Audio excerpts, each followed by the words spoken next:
Pada 1986, sebelum tanam mangrove, air laut masuk sampai ke permukiman warga sekitar pantai. Kondisi inilah yang membuat ayah dan anak ini prihatin.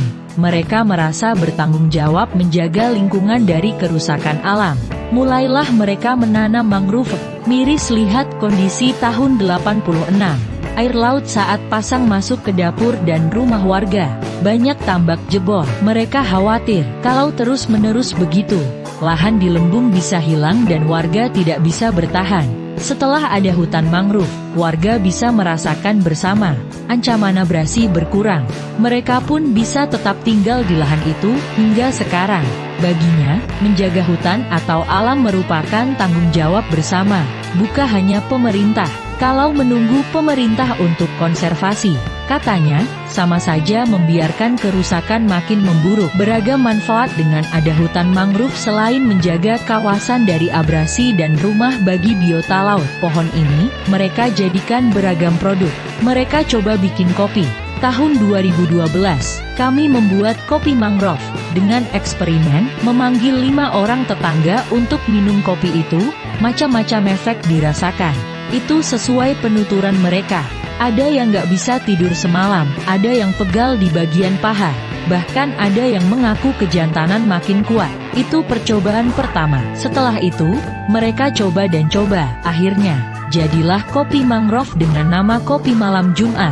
Eksperimen Selaman bersama sabuk hijau tak sia-sia. Kopi Malam Jumat dari olahan buah mangrove pun menerima penghargaan dari pemerintah kabupaten bahkan tingkat nasional. Pada 2013, Selaman mewakili kelompoknya mengikuti lomba tema pemberdayaan sumber daya alam gelaran Kementerian Kelautan dan Perikanan di Jakarta. Mereka mendapatkan juara pertama tingkat nasional kategori pesisir dan pulau-pulau kecil.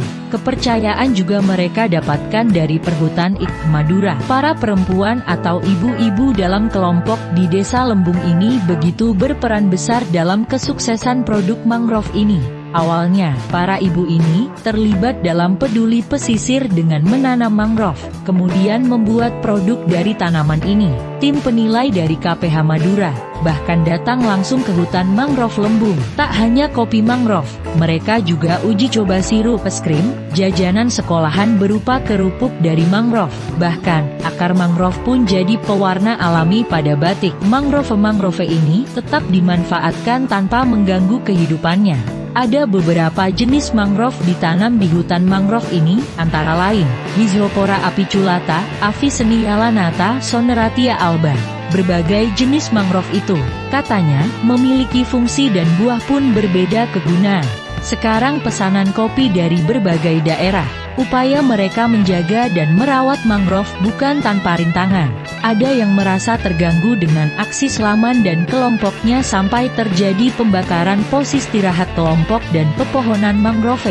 Selaman bilang, ada orang-orang yang merusak mangrove antara lain, buat parkir perahu atau tebas sakar untuk cari kerang. Kelompok Sabuk Hijau pun menegur mereka. Bukan hanya posko dibakar, peralatan seperti linggis dibuang dan tali dibakar. Pohonan mangrove pun dirusak. Guna memperketat pengawasan, mereka membentuk kelompok pengawas Pokwas untuk ronda keliling mengawasi penambangan pasir liar. Kelompok pengawas ini bertugas mengontrol penambang pasir liar dan tidak bertanggung jawab. Pada 2019, hutan mangrove ini mulai jadi ekowisata Lembung.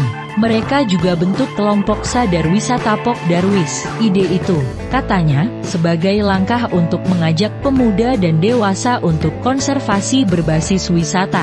Mereka mengajukan objek wisata itu ke Dinas Pariwisata dan Kebudayaan Disparbud. Ekowisata itu juga di bawah pembinaan Dinas Perhutani. Selaman berharap, langkah mereka mendapat dukungan dari berbagai pihak, baik masyarakat, pemerintah maupun media dan pihak lain.